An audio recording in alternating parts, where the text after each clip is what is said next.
여러분, 이런 분을 만나보신 적 있으신가요? 나이가 상당히 드셨는데도 얼굴에 빛이 나는 분.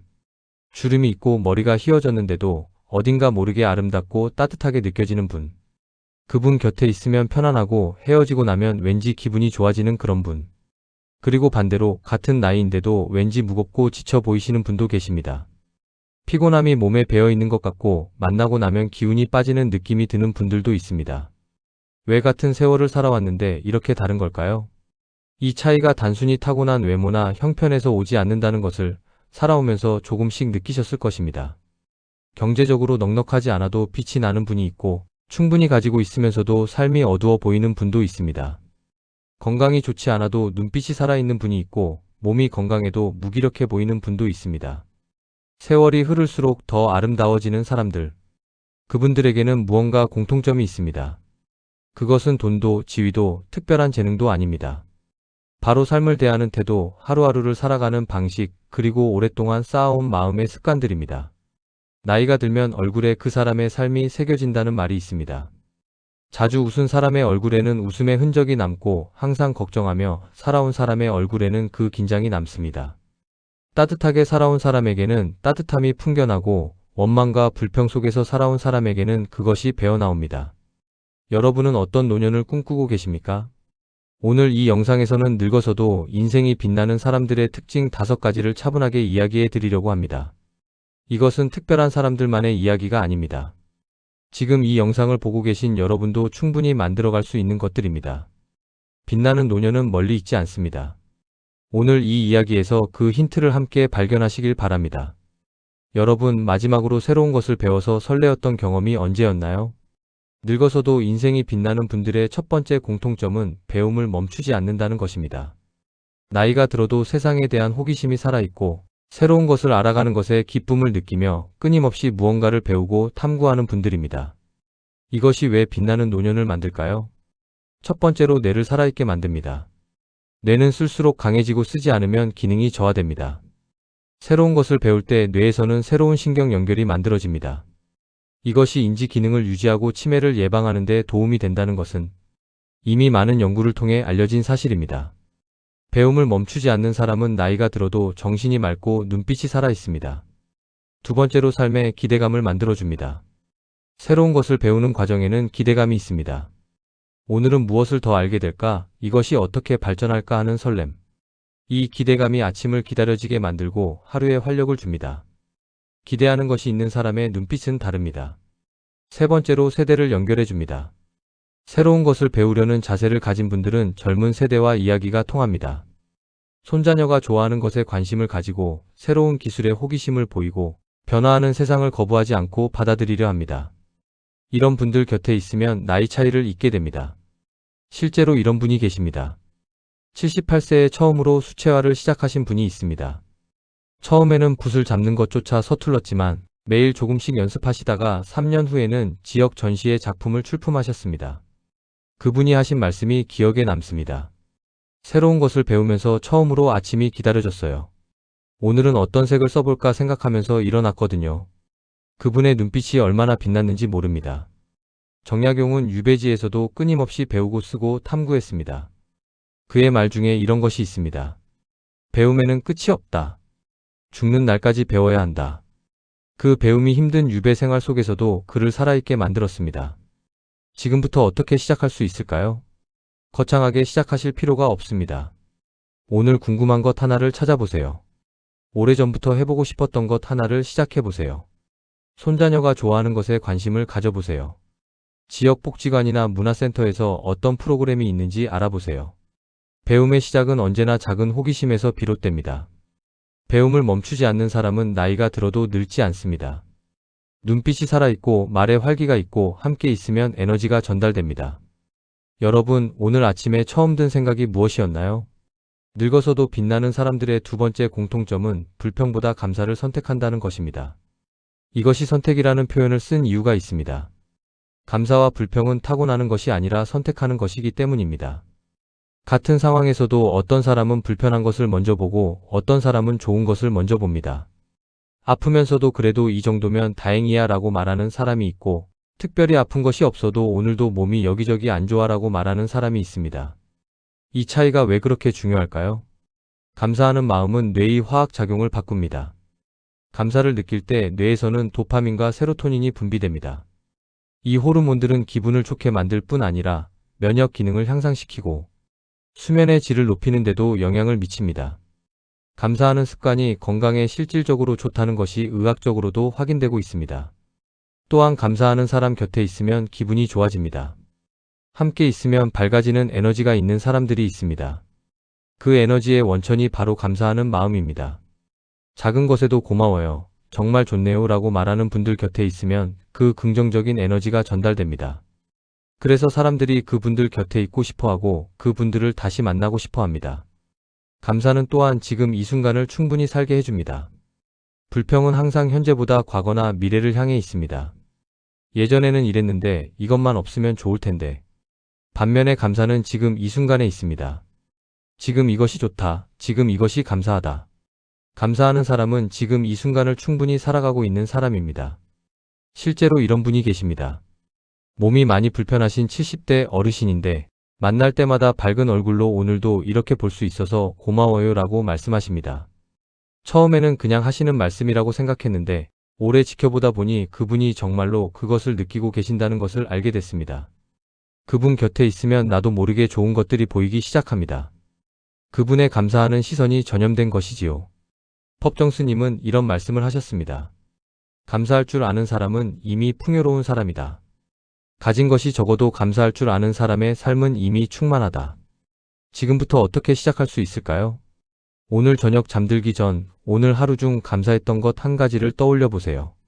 아주 작은 것이어도 됩니다. 오늘 밥이 맛있었다. 날씨가 좋았다. 좋아하는 사람의 목소리를 들었다. 이것을 매일 반복하면 한 달 후에는 감사한 것이 두세 가지씩 자연스럽게 떠오를 것입니다. 그리고 그 변화가 삶 전체를 조금씩 밝게 만들어줍니다. 여러분 곁에 있으면 사람들이 어떤 기분을 느끼는지 생각해 보신 적 있으신가요? 늙어서도 빛나는 사람들의 세 번째 공통점은 사람을 편안하게 만드는 능력입니다.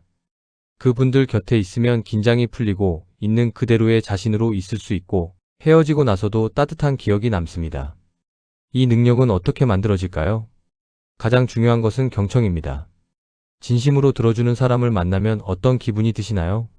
내 이야기를 끊지 않고 평가하지 않고 그냥 진심으로 들어주는 사람. 그런 사람 곁에 있으면 마음이 열리고 그 사람을 다시 만나고 싶어집니다. 빛나는 노년을 살아가시는 분들은 대부분 잘 들으십니다. 자신의 이야기를 많이 하기보다 상대방의 이야기에 진심으로 관심을 가지시고 귀를 기울이십니다. 그래서 어떻게 됐어요? 그때 기분이 어떠셨어요? 이런 질문들이 자연스럽게 나오십니다. 따뜻한 말도 중요합니다. 특별한 말이 아니어도 됩니다. 오늘 좋아 보이시네요. 오셨군요. 반가워요. 오늘도 수고하셨어요 라는 짧은 말들이 상대방의 하루를 따뜻하게 만들어줍니다. 이런 말들을 자연스럽게 하시는 분들이 있습니다. 그분들이 있는 자리는 분위기가 다릅니다. 배려도 빛나는 노년의 특징입니다. 자신보다 상대방을 먼저 생각하는 자세. 모임에서 조금 불편해 보이는 사람에게 말을 걸어주는 것, 무거운 것을 들어드리는 것, 먼저 양보하는 것. 이런 작은 배려들이 그 사람을 빛나게 만들고 주변에 사람이 모이게 만듭니다. 왜 이런 분들 주변에 사람이 모일까요? 사람은 본능적으로 자신을 편안하게 해주는 사람 곁에 있고 싶어 합니다. 긴장을 풀어주는 사람, 있는 그대로를 받아들여주는 사람, 함께 있으면 기운이 나는 사람. 이런 분들이 노년에 자연스럽게 사람들의 중심이 됩니다. 그리고 그 사람들과의 따뜻한 관계가 다시 그분들을 더 빛나게 만들어줍니다. 좋은 에너지의 선순환이 만들어지는 것이지요. 실제로 이런 분이 계십니다. 70대 중반의 어르신인데 동네 모임에 가면 항상 그분 주변에 사람들이 모입니다. 특별히 재미있는 이야기를 하시는 것도 아니고 많은 것을 해주시는 것도 아닌데 그분 곁에 있으면 왠지 편안합니다. 비결을 여쭤보니 그냥 상대방 이야기를 열심히 들으려고 하지요. 그리고 만날 때마다 진심으로 반갑다고 해요 라고 하셨습니다. 지금부터 어떻게 시작할 수 있을까요? 다음번에 누군가를 만날 때 내 이야기보다 상대방의 이야기를 더 많이 들어보세요. 그리고 만날 때 진심으로 반갑다는 것을 표현해 보세요. 이 두 가지만으로도 관계가 달라지기 시작합니다. 여러분 지금 이 순간에 충분히 머물고 계신가요? 늙어서도 빛나는 사람들의 네 번째 공통점은 과거보다 현재를 산다는 것입니다. 지나간 것에 연연하지 않고 지금 이 순간에 충분히 집중하며 살아가는 분들입니다. 나이가 들면서 과거에 더 많이 머무는 경향이 생길 수 있습니다. 지나간 영광을 회상하거나 예전에 받은 상처를 되새기거나 다르게 했어야 할 선택들을 후회하거나 이런 것들이 마음을 과거에 묶어두게 됩니다. 왜 과거에 머무는 것이 빛을 빼앗아 갈까요? 과거에 머무는 동안 지금 이 순간이 사라집니다. 지금 눈앞에 있는 아름다운 것들, 지금 곁에 있는 소중한 사람들, 지금 느낄 수 있는 작은 기쁨들이 과거를 향한 시선 속에서 흘러가 버립니다. 지나간 영광에 집착하는 것도 현재를 어둡게 만듭니다. 내가 그때 어떤 위치에 있었는데, 예전에는 나를 이렇게 대했는데, 이런 생각이 지금 이 자리에서의 자신을 초라하게 느끼게 만들고 주변 사람들을 불편하게 만듭니다.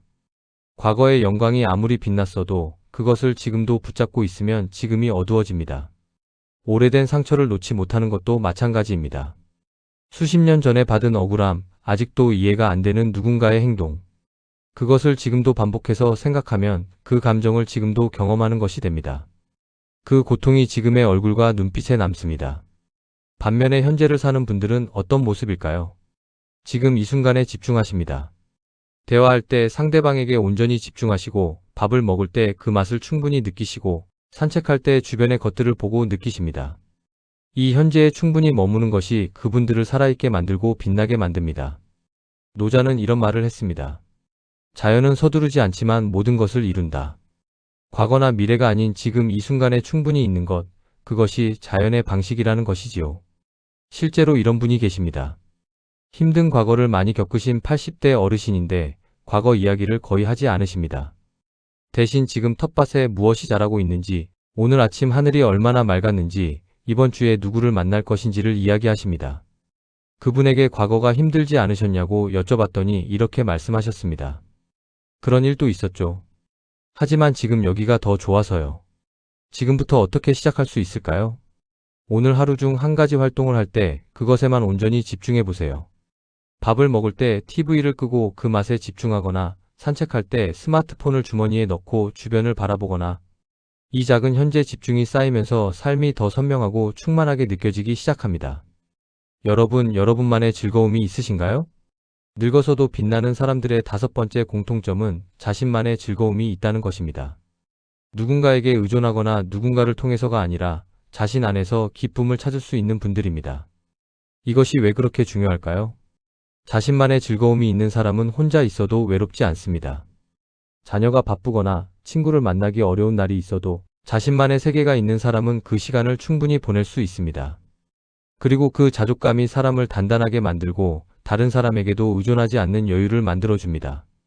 또한 자신만의 즐거움이 있는 사람은 삶에 기대감이 있습니다. 내일 텃밭에 가서 무엇이 자랐는지 보고 싶다. 오늘 저녁에 좋아하는 책을 읽을 것이다. 이번 주에 그림 모임이 있다. 이런 기대들이 하루하루를 기다려지게 만들고 삶 전체에 활력을 줍니다.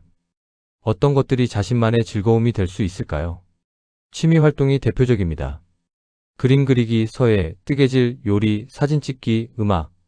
손을 사용하고 집중하는 활동들은 뇌에 자극을 주고 완성했을 때의 성취감이 삶에 기쁨을 줍니다. 산책도 훌륭한 자신만의 즐거움입니다. 매일 같은 길을 걸어도 계절마다 다른 풍경이 있고 같은 길에서 매일 새로운 것을 발견할 수 있습니다. 걸으면서 생각을 정리하고 자연을 느끼고 몸을 움직이는 것. 이것만으로도 하루가 달라집니다. 봉사나 다른 사람을 위한 활동도 있습니다.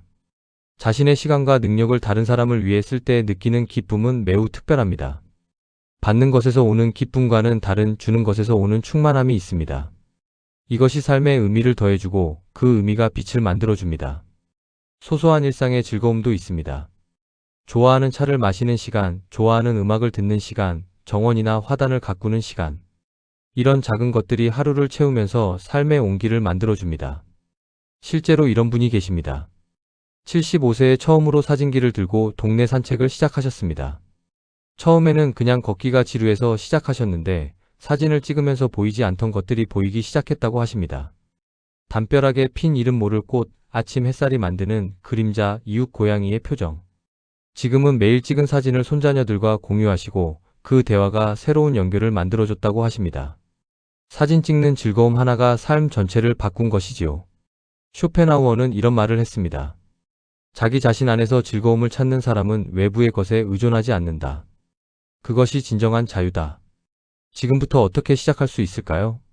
오래전부터 해보고 싶었는데 미뤄온 것이 있으신가요? 그것을 오늘 작게 시작해보세요. 도구를 사거나 모임을 알아보거나 딱 한 번만 시도해보세요. 그 한 번의 시작이 자신만의 즐거움을 만드는 첫걸음이 됩니다. 여러분, 오늘 5가지 특징 이야기를 들으시면서 어떤 생각이 드셨나요? 배움을 멈추지 않는 것, 불평보다 감사를 선택하는 것, 사람을 편안하게 만드는 것, 과거보다 현재를 사는 것, 자신만의 즐거움을 갖는 것. 이 중에서 이건 나도 지금부터 할 수 있겠다는 생각이 드신 것이 있으셨나요? 오늘 드리고 싶은 가장 핵심적인 메시지를 한마디로 정리하면 이것입니다. 빛나는 노년은 하루아침에 만들어지지 않습니다.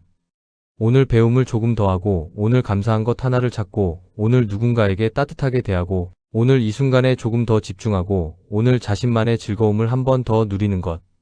이 작은 것들이 하루하루 쌓여서 빛나는 노년이 만들어집니다. 작은 태도와 습관이 결국 인생을 만듭니다.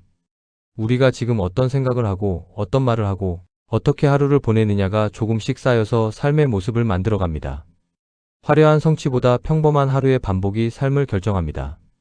그리고 그 하루는 오늘부터 다르게 선택할 수 있습니다. 지금부터라도 충분히 달라질 수 있습니다. 70세든 75세든 80세든 지금 이 순간이 남은 생애에서 가장 이른 때입니다.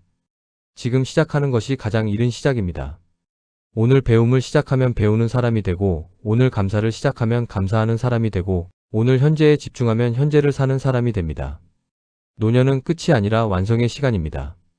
젊음은 미완성의 아름다움이라면 노년은 완성의 아름다움입니다. 수십 년을 살아오면서 쌓인 깊이, 세월이 새긴 지혜, 살아온 흔적들이 모여서 만들어진 아름다움. 그것이 노년의 빛입니다. 그 빛을 더 밝게 만드는 것이 오늘부터의 선택에 달려 있습니다. 마지막으로 이 말씀을 드리겠습니다. 세월은 누구에게나 공평하지만 품격은 선택입니다. 시간이 흐르는 것은 누구나 똑같습니다. 하지만 그 시간을 어떻게 채우느냐는 각자의 선택입니다. 배움을 선택하거나 멈춤을 선택하거나 감사를 선택하거나 불평을 선택하거나 현재를 선택하거나 과거를 선택하거나 이 선택들이 쌓여서 품격이 됩니다. 나이는 얼굴에 새겨지지만 삶의 태도는 눈빛에 남습니다. 세월의 흔적은 막을 수 없습니다. 하지만 어떤 눈빛으로 세상을 바라보는지는 선택할 수 있습니다. 살아온 것들에 감사하고 지금 이 순간을 소중히 여기고 배우고 즐기며 살아가는 사람의 눈빛은 나이와 상관없이 빛납니다. 빛나는 노년은 멀리 있지 않습니다. 특별한 재능이 필요한 것도 큰 재산이 필요한 것도 아닙니다. 오늘 하루를 조금 더 감사하게, 조금 더 현재에 집중하면서 조금 더 따뜻하게 살아가는 것. 그것이 빛나는 노년의 시작입니다. 오늘을 어떻게 살아가느냐가 내일의 얼굴을 만듭니다. 오늘 이 영상을 보신 것이 여러분의 노년을 조금 더 빛나게 만드는 계기가 되셨길 진심으로 바랍니다.